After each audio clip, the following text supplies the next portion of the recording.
kaligayahan di rugi. Merong maligaya kasama ang pamilya.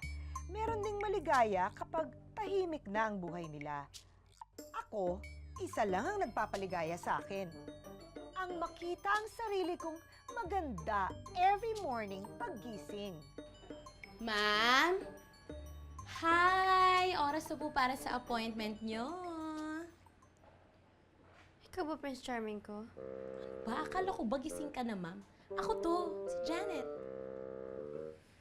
Tutulog ako eh. Gising ka na eh. Nakita na kita eh. Nakadilat ka na. Ay, ang sarap talaga ng beauty rest ko. Bagong gising, bagong araw, bagong buhay, bagong ganda. Ready na ako sa bagong ako. New me. Ano yun, ma'am? New me? Ah!